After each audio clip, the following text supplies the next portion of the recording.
This is the Mind Body Detox podcast, where we discuss all things integrative health and wellness, interviewing folks from all over the world, sharing insights and wisdom for how to live a healthier life in mind, body, and spirit.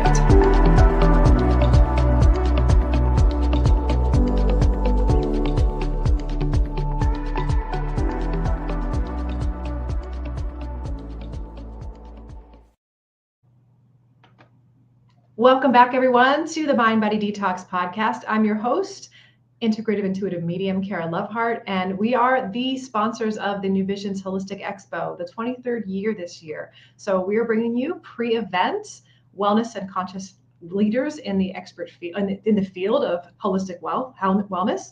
And today we're bringing on Nadine Artemis, and I'm really excited because this topic is tools to thrive. So a lot of you are looking for new ways for you to really find reconnection with yourself, reconnection with your body, with nature, and we're going to be talking about reconnecting to the elements today. So Nadine Artemis is the author of Renegade Beauty and Holistic Dental Care, and we have some door prizes giving away her book today. And she's the creator of Living Libations. This is a pure and luxurious line of organic oral care, botanical beauty care, and medicinal elixirs. So these are often called the holy grail of wholesome skincare, her line. Nadine is an innovative aromacologist, and her healing formulations and her concept of renegade beauty encourage effortless engaging with the elements and inspires people to rethink conventional notions of wellness and beauty. And I think we're going to talk a little bit about things today with her. I'm really curious with her aromatology background. From what I hear, Nadine has a little bit of extrasensory perception in her way, which she senses things on a deeper level as well. So a lot of our listeners, you out there, this might be a really interesting talk. Nadine is also a key speaker at health and wellness conferences and has received glowing reviews in the Hollywood Reporter, GOOP, Vogue, People, Elle, Yoga Journal, Natural Health, W Magazine, the New York Times, Forbes, Los Angeles Times, and the National Post. So celebrity fans of Living Libations include Kelly Rutherford, Julianne Moore, love her, Serena Williams, and Carrie Ann Moss, and of course my favorite, fellow empath, Alanis Morissette describes Nadine as a mentor, and a true sense visionary. So let's bring her on and talk today about reconnecting to the elements with these tools we can use to thrive. Hi Nadine, thank you so much for being here with us. Hi Kara, how are you doing? I'm so happy to be here. I am really grateful to introduce you as a visionary in this field of holistic and natural wellness products and care. And I think that this leading up to our event is really exciting for us because we're talking about new paradigm, new earth. And so I'd love to hear about your background as far as what got you into your line of work and how that's evolved up to today. That's fun. I really feel like it was nature, like my just not that it was too special, but just a beautiful childhood where we had lots of opportunities to be in nature. And I was always mushing and, crushing petals and making mud things, as well as just being in nature. But it was sort of like once I got out of nature, sort of being a young adult, going to university, living in the city kind of thing, I really realized that I missed it and that it really had been a quiet part of my education, as in, the trees weren't necessarily speaking, but I feel like a lot actually my soul took in a lot of that nature. We had a little cottage on the lake. We'd spend all summer there. You're just out like from early morning till 10 at night till this, because it's really light here, as you know, in the summer. And then I also had an inclination of just raiding my mother's bathroom cabinets and mixing all that stuff with like baby powder, with like Chanel perfume and like just crazy concoctions, or like going over to friends' houses in grade 2 and like watch out because I had to explore their bathroom and put things in the blender. I had sort of a mixing inclination, love nature. And then when I was a teen, it was very classic, like 1980s, lots of fun with makeup and hairspray and gels. But through that, I did a science fair project where it was one of those moments where you could choose your own topic. And I decided to recreate a perfume. And through that research, I was understanding for the first time that, you know, what is a perfume, because I had all these bottles, but not that it's really the same thing as our early perfume roots, but that's what I was beginning to understand, was that, you know, the Chanel No. 5 and the Christian Dior Poison probably was that. And that, you know, the true perfume ingredients were like pressed from petals and tinctured from trees and all that kind of stuff. So that really resonated with me. And the book said you could, what they're called, what these distillations are called, is essential oils. And you could probably find them at the health food store. I mean, we're talking like 1985 or something like that. And so it's when I got my first whiff of a true essential oil. And it's not like in that 80-cent scape of like watermelon chewing gum and Glade air fresheners coming on the scene. Yeah. It's not like we had this vocabulary, but it spoke to my brain in a different way. And it felt like a different smells that I'd ever smelled. So I was smelling like orange, ylang, lemongrass. And it was a really cool moment. Then I made that into the perfume, live my life. You know, the Body Shop came, we thought that was natural. Then I'm at university and I'm really starting to understand like food, the food supply, like ingredients. I live by this little health food store. I bought all the books. I found like rare naturopath books to how to dissect labels at the supermarket. And through that, I was like, oh, well, like, let's look at the skincare. So, you know, we didn't have blogs talking about ingredients and chemicals back then, but it's just, that was starting, I was starting to understand it. And then it was just sort of this awesome moment where seeing how it was just, even the Body Shop was this petroleum promised land. But then realizing, oh my God, like now I can mix all that stuff and it will have a purpose. And I know that I want to work with the essential oils because, you know, obviously there's, in skincare, you want to have a quality of an ingredient, like beautiful jojoba, shea butter, all that beautiful stuff. But to me, the essential oils are like this very active ingredient. They're this palette that is almost like a medicine, like a cosmetic medicine, and they can go in there and do their work and improve lymphatic flow, improve circulation. They help to regenerate new skin cells. They help skin cells from going down a, you know, an abnormal path and all that juicy stuff. So I found when I worked with that, with what would be normal, obvious, good ingredients for skincare, that real magic came to be. And that I started making products in university. And like I had things called waitress legs to help the spider veins that can happen with waitressing.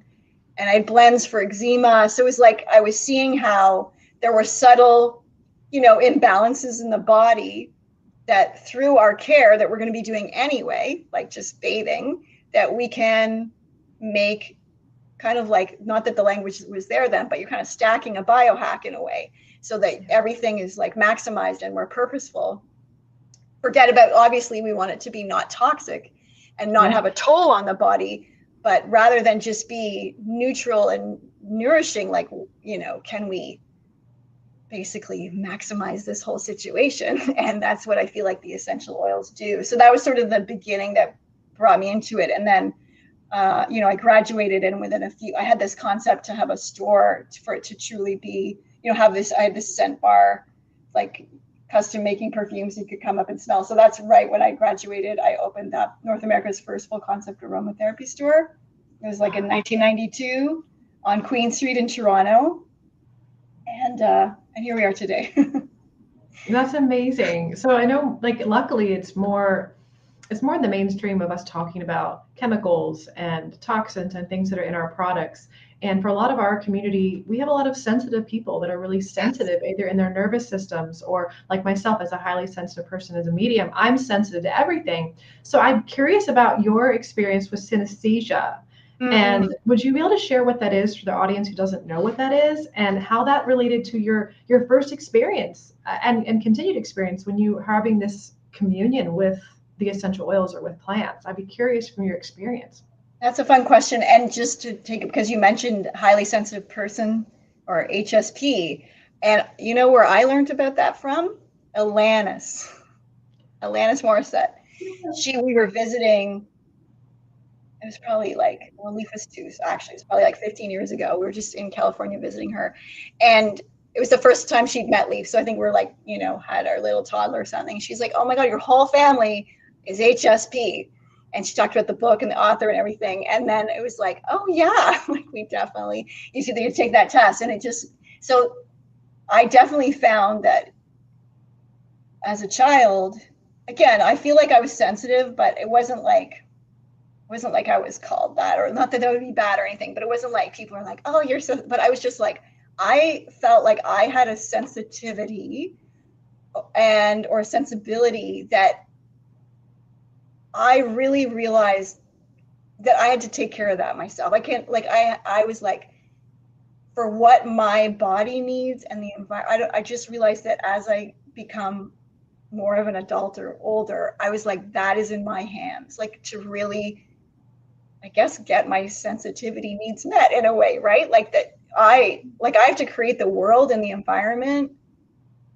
And so it kind of drove me in a way, and like a kind of discernment, it made a discernment come through that was in a way kind of like a sword or a knife, just sort of cutting away what was unessential for me, which would be like, because I kind of always felt like I was like the princess and the pea, you know, that children's story where there's a pea under like 20 mattresses. That's how I just felt with, like, again, not that, you know, not that I was like too sensitive, but I just like, I feel those nuances. That's what I mean, I guess, more like, yes, there's a sensitivity. I wasn't seeing it as a weakness, but more as like a honing device and a discerning device or whatever attribute that made me really, you know, focus and think like, what does this body really need? So that I don't feel that pee under 20 mattresses. So that informed a lot of decision. And then I guess when you're a kid, you don't know how you're thinking, or you just think you think like everybody. But I do think with synesthesia, which I don't think it's that rare, like, but it is where there's combining senses. So then I understood, I thought everybody thought that way, but like in my mind, like everything is a color. So even as I'm speaking, like the word speaking that I just spoke has color, and it's like color, like mixing, you know, every day, like Monday has a color, December, it's like always been the colors in my, so everything has a color. And so then when it came to blending or formulating, it's really just like organizing color patterns, if that makes any sense. No, that makes complete sense. And then I feel like, you know, intuition comes in so many ways. And I think mainly, so for everybody, it could just be like a different, I feel like intuition is really like a combo of all the senses sort of working together that brings the sixth sense. And kind of like how ether is like part of the elements. It's not sort of the common ones, but it's really in there as the joiner of all of them. And so if I think, you know, everybody tunes in, they'll maybe see where there's some sensory combinations and stuff. And what I realized, if I can just know what I'm thinking in the way that often we can just, you know, an hour pass and we don't even know what the sort of babbling brook of our minds goes by. But if I can just slow down a little bit to see what's actually coming across the screen of my brain, because there's something always coming across, then I can almost read it. And then it's like I might get images that would be a complete photo, like a whole little scene. And then if I pause, I can, the whole scene has information. Whereas before I would just let the images slide on. But it's like, pause. And then you can get the information. So it's like I can like see a recipe, like just the numbers, everything. Yes. Yeah. That's so how I operate too. And it's interesting to have language like highly sensitive person, neurodivergent. You know, I would definitely say, yeah, put me in all these categories. And I do think that that's more common now, that people are having that experience, or they've experienced that their whole life and didn't have language for it. I think it really is as common maybe as it has been, but now there's more language from it. And we realize, we all think in different ways. And that's actually the normal. So neurodivergent is actually probably just normal. Yeah. Well, it's so beautiful because there's so much opportunity for the art form of really seeing energy patterns, and whether you're seeing it as smell and color blended, or as your pictures and speaking how that's a color, that to me is just another pattern recognition that you're able to then take this deeper Exactly. layer that may not be seen and make this amazing masterpiece. One of our we're having a channeling immersion at our event this year. We have Warner Brothers signed musical artist Helena Nolita, and she also has synesthesia, and that's part of like her work is just incredible. And it's just like this expression of genius that is come through her uniquely, that I'm loving, that you have made into this beautiful product line. And I love it. So I'd love to hear more about the tools that you feel like you've been working with, and specifically this concept of the elements, and how that's been the forefront of your life as far as offering that to your family and even to our community, because we are moving into this new paradigm where people are looking for tools to be able to navigate their health and wellness and their spirituality.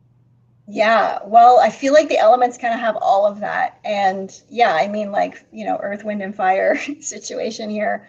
In my book, Renegade Beauty, that is the general thesis, is what will replenish ourselves, our skin, our beauty, our spirit, our beings isn't necessarily another bottle of cream or a supplement or this food or that.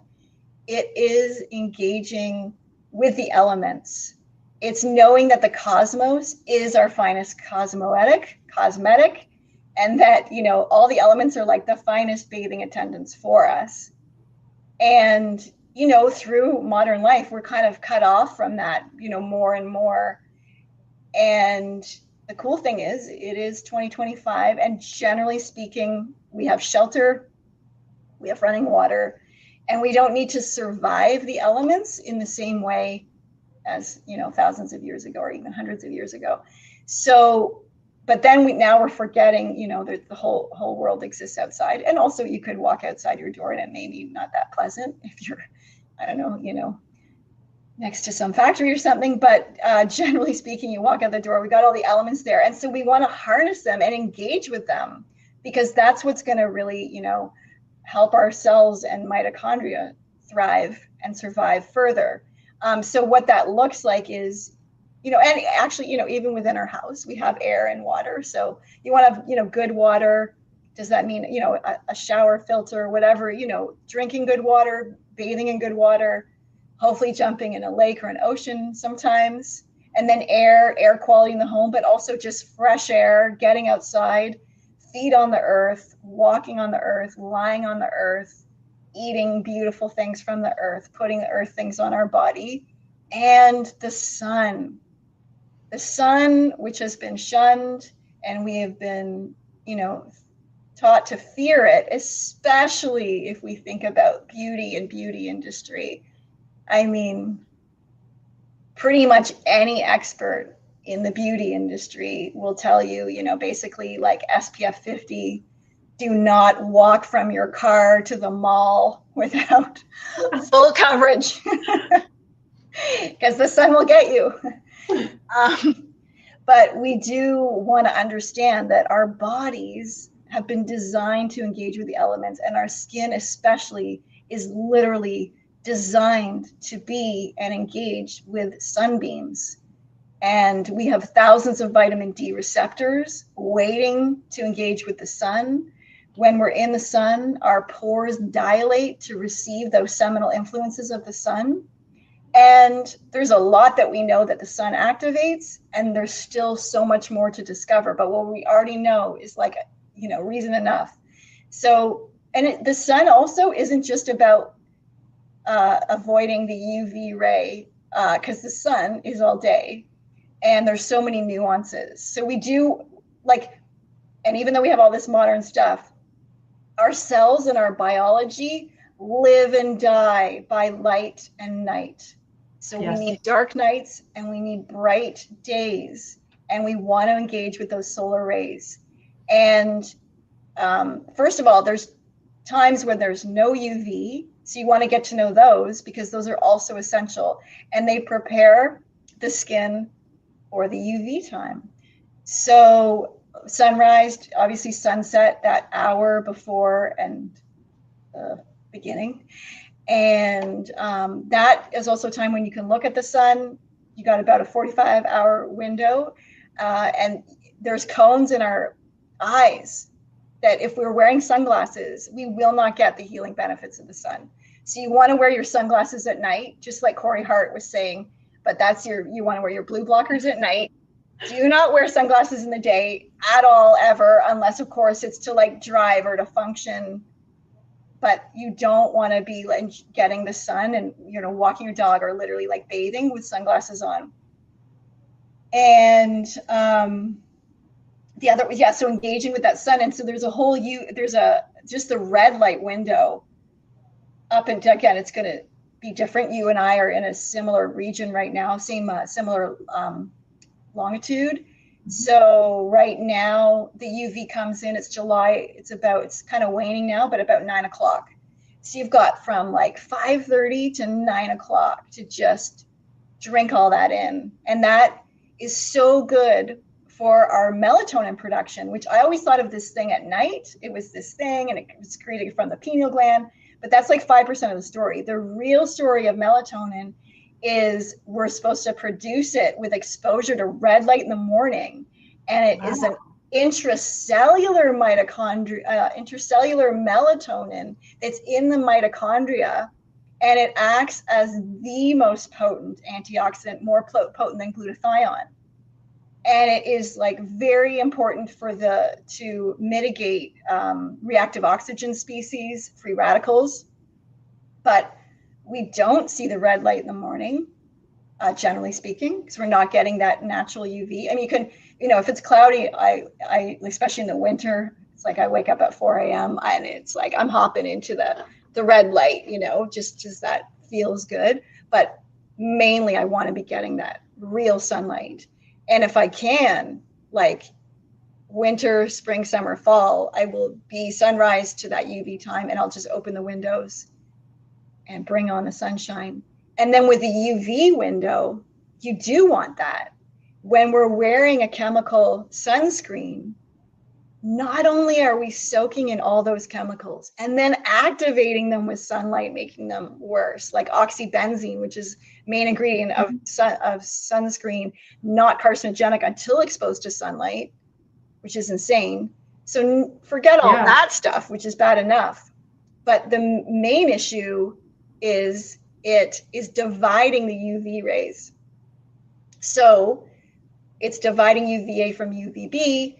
It's shutting off the UVB, which is the vitamin D generating ray. Plus, we all know it's, you want to get things in its whole form.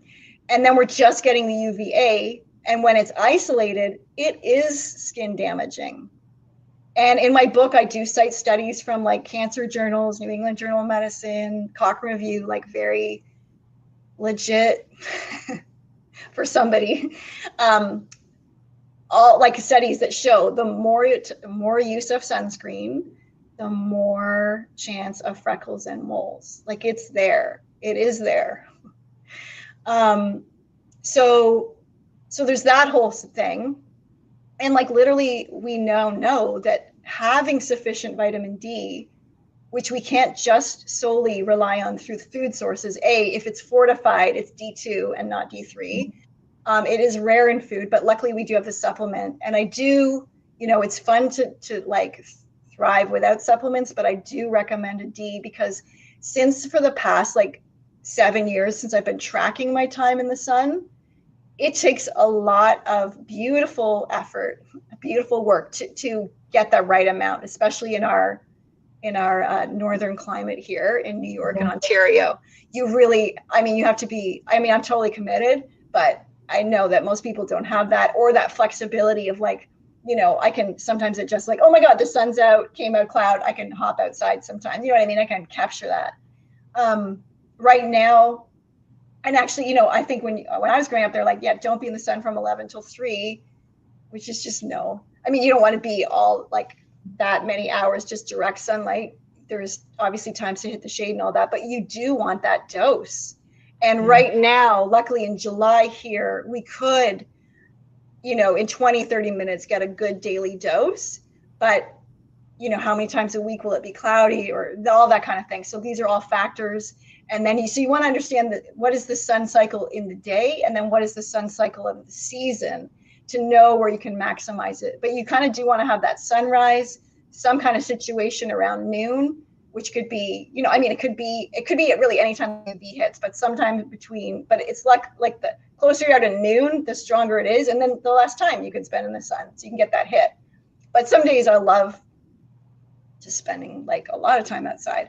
And then actually I tracked it, because I was like, how much time am I spending in the sunny air? So not including sunrises or just being outside, but literal, deliberate, fully bearing all, because we have a lot of privacy, like with the sun, is about 300 hours.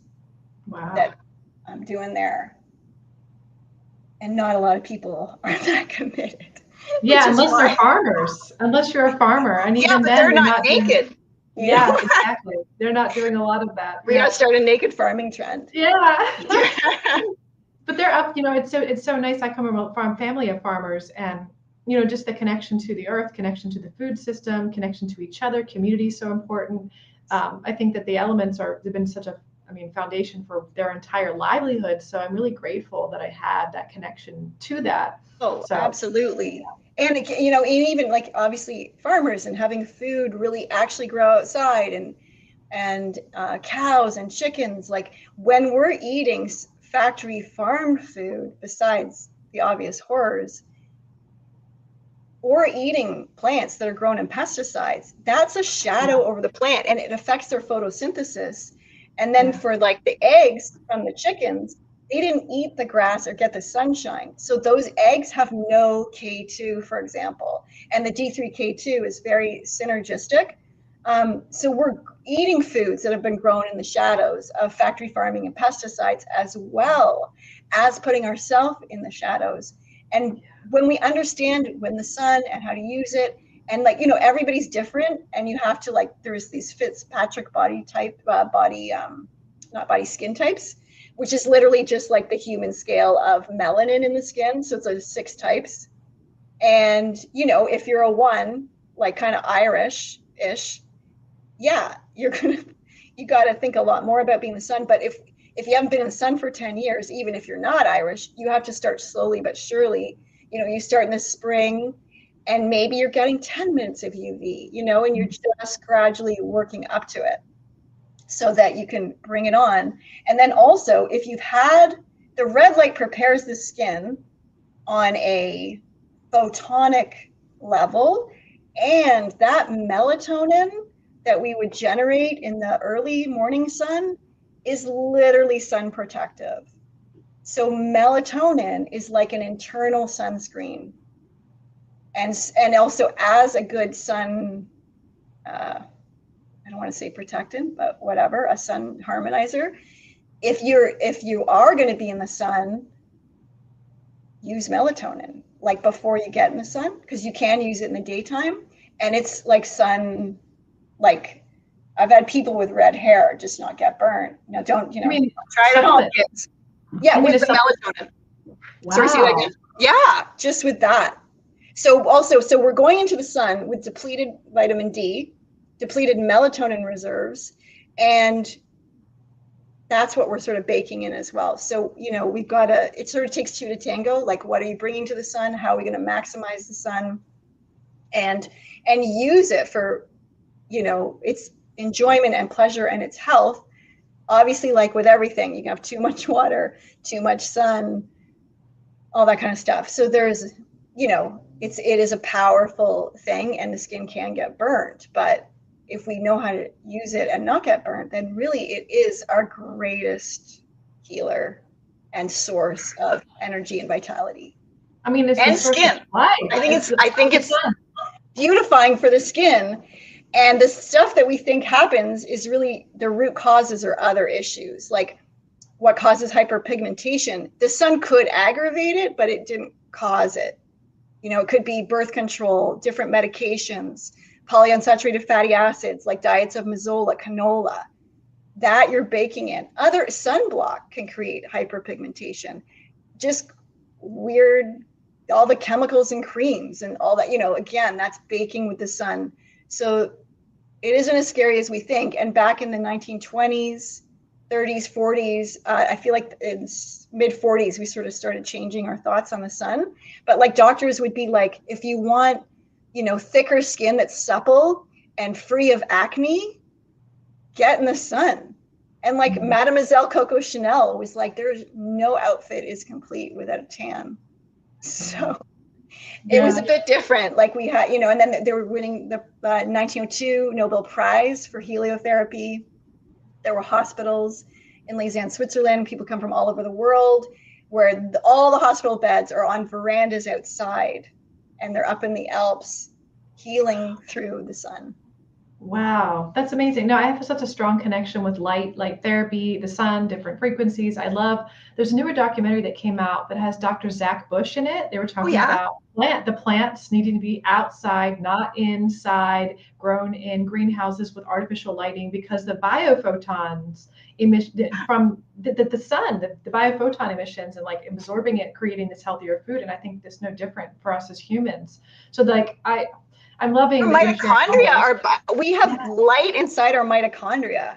Yes. Yeah. And it's so interesting that we have such a disconnect from not just the sun, but the elements in general. So I'd love to hear about your typical day. Like, how do you go through your typical day and connect to the elements on your rhythm, your routine? Well, I guess I'm kind of a creature habit, but then I'm kind of rebel at habit too. So it's sort of different. But so when I'm doing something, I have to feel so good and easy and right. Like I never try to motivate myself. I'm always looking for that inspiration so that kind of the wind is at your back, Yeah. And what I do find, especially this summer, is if it's ideal and sunny and all that, I will usually wake up before the sunrise, do some things, and then the sun starts coming up. So I'll just sort of be in that spot, which is a beautiful like beanbag chaise lounge. And we have sunspots all around, so different because it's going to catch at different times. Or in the winter, the sun rises right in front of my bed, so I can open up the windows and have sunlight directly on me while I'm in bed. So that was a really good design, because in the winter it's cold and you don't really feel like getting out of bed. So I will bask in that beautiful glory of the sun and you can just feel it change, and you can feel that cusp where it changes to UV. It's so cool. And when I was in Costa Rica this winter, right at that moment, which was about 7:45, the cicadas started coming in every morning at that, even though the time changed of this UV, because it changed sort of every minute of the day, like as we move through the season. And that was really cool just to hear that song come in, and just you realize it's a whole symphony, a cosmic chorus that is like literally, living and breathing by those rays from that specific star that just happens to be in the exact right place, not too close, not too far, to illuminate and create all life on the planet. And our little petty marketing program since the 1950s that are just like, don't get out there, is just doesn't even get to the mass, like I'm just saying, like the heavenly body of the sun and that power and that life force. We just don't want to deny it by somebody's marketing scheme, Yeah. We cut ourselves off from all that. We said, where's my D look? So then hopefully I'm so I'll enjoy all the UV free time, then maybe eat or whatever. Obviously this will just be the weekend, so I don't have to do any work. And then hopefully I'm just like out on the lake or swimming or something like that.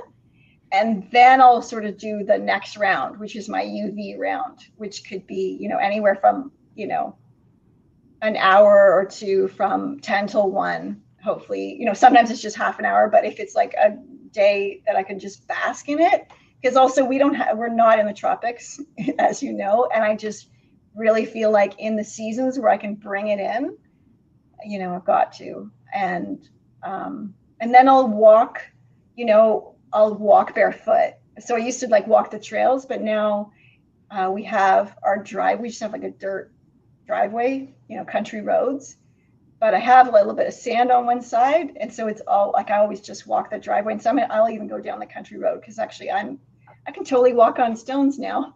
And so I'll do that walk, and those are my main things. And then if it isn't sunny and stuff, then I do have some biohacking tools that I love to use, because I feel like the best of the biohacking really is the elements concentrated. So you're getting like sort of maximized, right? Like whether it's a light therapy or a pulsed electromagnetic frequency, which is giving that beautiful magnetic pulse of the earth, which feels so good cellularly. And then working with the ethers. So that's like a beautiful thing, right? Like fresh air, but also within that realm, we have oxygen, ozone, oxygen, hydrogen. There's one other, carbon. Carbon's been fun. So those are the sort of things that I'm playing with, is like the concentrated elements through biohacking, or like literally from the beauty of the world around. And I knew that early on, like I was like, I had to get out of the city. So we worked on that, my husband and I, and then we got out here about 20 years ago, because I knew, I was like, I need to see the sun rise and sunset every day. I need to put my feet on the earth. I need real spring water coming out of, that's just the basic for me. So setting up that day, like that Saturday that I can have now, where I'm basking in the sun and swimming. I mean, that took, a few decades to kind of A, recognize, and then B, set up, and then also living where we are, and then seeing the rhythms of the sun, and then putting little sunspots like throughout the land, so we can catch it here in November and here in June, and it's over here, so we've really set up, a life where we can engage with that. But that was like what I was sort of seeing, back 2020, like when I was sort of seeing it 30 years ago, and that took like, about a decade to like, make it all happen. So It does sound idyllic, but it did take some forethought. Yeah, and I think everyone's doing their own journey as they kind of awaken to their own body, their own authenticity of like, what does my body need? What does my mind and my spirit need? And that kind of comes with layers of deprogramming and deconditioning. And then you understand, wow, I think that, it's the present space where you're reconnecting with the elements outside, and you're just being with you. It's really magical. And I think the information, it helps to re-solidify, like, why am I doing this? Yes. So I'm curious about your book, Renegade Beauty, or any of your information. Do you have any information specifically about the UV ray times and the information about that? So I do talk about that, but I think the best thing to do is, there's two apps. So there was the older one that I've been using for a long time called D-Minder, and you put in your longitude, like you put your geographical location, and then it has settings like you can, if it's cloudy-ish that day, or if you're not, what degree of nakedness are you?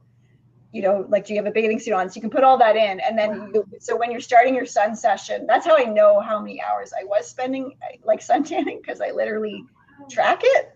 And because I want to make sure, because I'm actually was tracking my D, because to see what do I have to do to just totally make it naturally, and how long does it last? And you know what, it doesn't last that long. Like, I am, by the end of December, I'm out of like all the stuff I've gained. So that's when I kick in with the vitamin D supplements, because then the sun in our area does not come back until mid-February. But what I didn't know is that it was even there in February. So it's funny though, because like 4 hours in February sun, it generates like such tiny international units of vitamin D. However, it's still worth it, and you're still getting that. Like, I now even lay out in December, not getting a tan, but I'm getting that information, right? Yeah. And it feels good. That's what I discovered in the pandemic, when we couldn't leave Canada. So I was like, I know we made this area in the winter where there's no like snow, and there's rocks, and if we want, we can put an infrared heater there, so we can like just go and stand on the earth. Because when you haven't since November, you just, and I'm not that hardcore that I can just walk around in the snow. And I don't really care to. I just want to stand on earth. So we've done little things like that. So the D-Minder is really good, but there's a newer one out, and it's called circadian something, or just, there's not a lot. So just look up circadian. And then that does a fuller tracking. But yeah, sorry, the D minder will tell you when the UV is coming in, what is high noon, which is usually about 1 o'clock. It is for our area. And so that is like, for me, I try and get all my tanning in before high noon, which is about 1:20 right now here.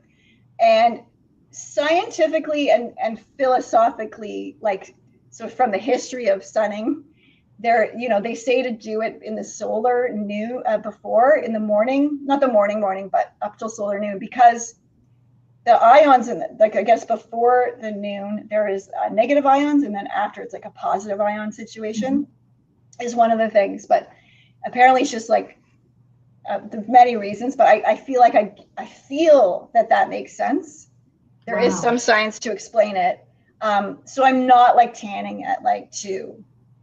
Like I just like, if I miss the boat, I kind of miss the boat that day, but I'll definitely catch the, not that I would mind if I was out, but it's not like, here, I'm going to like, barrel and get down to it. But I will definitely catch the time before the sunset. And like, that's, I love that. Right now it's sort of the 5:30 to 8:30 time, like before the sun setting, which is really nice. But yeah, so it's really good to know all that and know that sort of sun menu, because we're really like, our skin is like a sundial, and we really do need that information.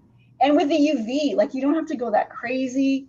You want to get it in, get your skin. And if you feel like you're just going to turn up with leather wrinkle face, then just, wear a hat, and you'll slowly see that your body isn't getting leathery, and then, you can kind of like relax a bit. Yeah. Wow. And let the sun shine in. I'd love to share, to kind of wrap up things. I have a couple announcements about some giveaways you're giving, but my final question is, as far as this new paradigm we're moving into, we have people that are aware of this stuff. We want to be aware. We want to learn more about how to take care of ourselves and be in connection with nature and each other. What tip or piece of advice would you offer anyone that's really navigating this, and it's new, and they're really starting to get into their own wellness and their healthcare, their skincare? There's so many places I think just like keep it simple so it can be successful. You don't have to do everything all at once. Just sort of pick 1 to 3 things that resonate with you, and then go for that, and then get used to those things or integrate them into your life, and then go for a little more, because there is some people are all at once, which is great. But yeah, if you're not that person, just do it slowly but surely, just like you're going to start slowly but surely bringing your skin into the sunbeam world. And and then hopefully you'll tap into the things that literally can create that wind at your back, give you that life force, so that you're getting the energy to exploring. Yeah. Wow. Thank you so much. I'm so excited to offer this book to our community. And we have 2 door prizes that we're giving away that you so generously offered to us. So if you're listening or you're watching the replay, go on over to the link in the comments to get entered to win some giveaways, and specifically select this one if you want to, of course, enter to win this one. We have one door prize we're giving away that's for the pre-event watching, and then we have one that'll be at the event. And I'm really excited for these. I'm really excited, Nadine, for these. So the first one you're giving away for this pre-event live, we're giving away her Renegade beauty book, the best skin ever sea buckthorn, and organic hemp face cloth. And then I'm going to go over the big one too. And I'd love for you just to briefly talk about what's in these door prizes. And then at the show, we're giving away the big kahuna door prize. This is 2 books, the Renegade Beauty book.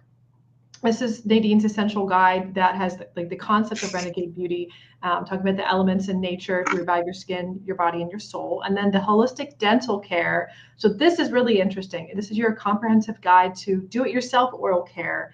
And this book addresses the limits of traditional approach and treats the symptoms, which we're all about, getting to the root. And then you have in that door prize, we're giving away the best skin ever sea buckthorn, organic face cloth, and happy gumdrops, triple mint enamelizer. I know what that is now. I'm excited for you to talk about that. And you're giving away a mascara, the Raven Maven mascara, and a puffer dot bag. This That's is like incredible. a little puffer kit. Yeah, Carry it yeah. over. Could you briefly talk about these products? Because I'm really excited. This is great. Well, the book is the book, and that is also available on Audible and stuff. So if anybody wants to listen to it, then the Best Skin Ever is like one of our signature products. I mean, it's just so it could literally be its own business, especially the one flavor quote of sea buckthorn, the sea buckthorn. So we have a few. We've got frankincense Best Skin Ever, sandalwood Best Skin Ever, and sea buckthorn is like the one that, well, they're all beautiful, but that's the one that just like so popular. And it was our first one. So we talk about like cleansing the face with oil. And so we don't, you don't have to use soap on your face, which can, strip away from the lipid barrier and the stratum corneum. And, in older ancient times, we just washed our face with oil, cleanse the whole body with oil, because it actually balances the sebum and lifts up dirt. And so you can just use that. And we have the cloth because it's like all you need for just even like gentle exfoliation. So you just simply, well, if you have makeup on, you would want to use like a cotton round or something, put water on that, squirt the Best Skin Ever, and then just use that, move that first layer of makeup.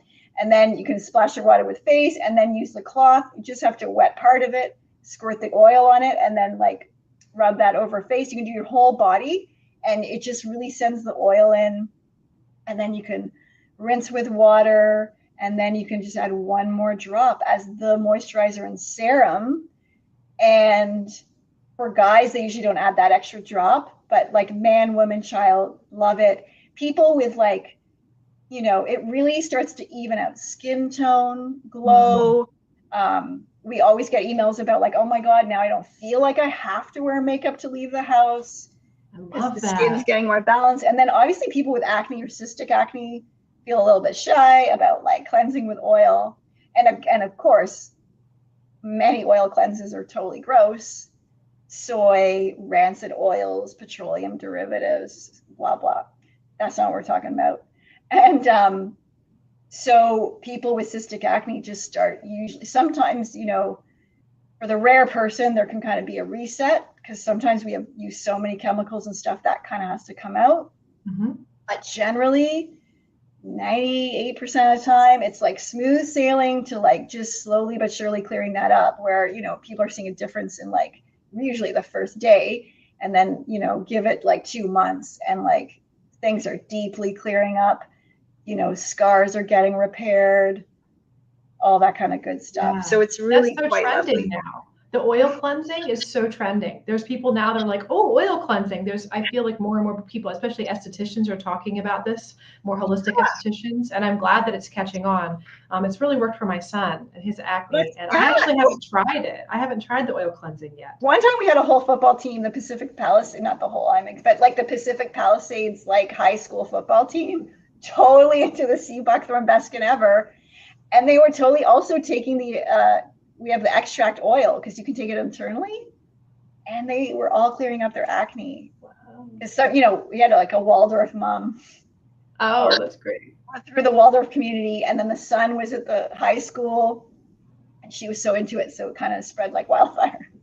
That's amazing. The whole team. It was really fun. Yeah, just like we're guys, I just love that. So they're not going down the other route of like taking like whatever, harsh antibiotics. Tretinoin is one. And well, that's actually I think that's a retinol type. Mm-hmm. I was talking about there's an acne antibiotic that is sometimes prescribed that is just really devastating for the skin. I can't remember what that one's called, but even like the toners and the zit stuff is just so chemical, and that you just don't need it all, and it can kind of create a catch-22 cycle. Then we also have the triple mint in there, and I think it was the healthy gumdrops. The healthy gumdrops is a dental serum I started making like a few decades ago, and it's really good at gum repair. You can take one drop and slide it along your floss, and then you're flossing with that, and you're getting those botanical biotics up into the gum line, and we can usually take care of gum bleeding in like a couple of days if you keep doing that consistently. And then it's getting all that like the blend is full of natural quorum sensing inhibitors, which is just a fancy word for quorum sensing inhibitor, which is it prevents the pathogens from kind of ganging up and creating biofilms. Wow. So it's really good at that, healing the gums. And then the triple mint is a toothpaste we came out with a couple years ago, because there is a good mineral, a nanohydroxyapatite, which is what our teeth are basically made of. But it was in a few toothpastes, and it's even been shown to prevent bone loss, but it just was in lots of yucky ingredients like sodium sulfate. So we're like, hey, let's put that in our toothpaste. And so we made the triple mint enamelizer, and it's awesome. Wow, I'm so excited. I'm so excited to try your products. So of course, I'm not going to be winning the door prize because I'm not entering, but I'm going to be purchasing and checking things out. And if those of you are interested, I will put the website in the show notes, and we have discount codes for Mind Body Detox Podcast. You just put in Mind Body Detox Podcast, and I'll give you the specific link for any discounts for any of the Libations products. Because this is something that I think a lot of people are going to be really interested in checking things out and trying some stuff for themselves. But enter to win those door prizes, guys. The pre-event door prize will go out. We'll call the winner for that August 6th. The door prize we'll have at the show, we'll call the winner on Sunday. So you got to be there in person and enter to win in person for that. But other than that, I would love to hear anything else, Nadine, you want to share about you or Libations or anything else that you want to end the show with today. Well, I thought I would just add that we do actually do, I sometimes forget, we do beauty consults. So really you can bring us any question, anything. You can pre-book. It's like 15 minutes or 30 minutes, whatever you need. And we just literally, like, kind of the dialogue that I've just been having, like we've educated our team and they're happy to answer all those questions. And, we can talk about essential oils, beauty. People bring their sisters or daughters. Yeah. So we have that, because again, this could be a lot of new information. And so we have a way that you can calmly, go through things and specifically ask for yourself, So that's a fun side note. Because it's an individual thing. It is really individual for each person. So thank you for our listener here. Thank you for your radiant perspective and reconnecting to the elements, Nadine. So thank you. Thank you, everybody, for tuning in and everyone watching the recording here. But anything else you want to share with us, Nadine? We're so grateful for your presence today. Oh, well, I'm just so happy that you've invited me on and I got to share some of the things that I know, and hopefully, it can bring some sunshine into your life. Thank you. Thank you so much. We definitely need all of that, all the sunshine we can get, and all the amazing people like yourself that are doing incredible work in the world, bringing this awareness and consciousness about our beauty, our health, our wellness, and our spirituality. We are together as a global unit. I feel like so many incredible people through this podcast and that are in little pockets of the world that we get to come together and share our wisdom. It's just I love that we can connect, because yeah. Wonderful. Well, thank you guys again for listening. And again, if you're looking towards the Expo, this is coming up August 9th and 10th. So please get your tickets ahead of time. If you are interested in the channeling immersion, check out that. Those tickets have to be purchased ahead of time. But you can learn more about our upcoming pre-event and the event speakers at the show. And you can watch this recording on our YouTube channel or check out the speakers page on our Expo website. You can also, if you're tuning in halfway through, you can check the rest of this out and watch it from the beginning. So thank you again, everybody, and be well until next time, my friends. Thank you for listening to the Mind Body Detox podcast. If you love this podcast, share it with others and leave us a review. Your reviews help us more than you know and supports us continuing to make episodes and being heard from all over the world. You can also follow the link in our show notes to submit a topic that you would like to hear on the show.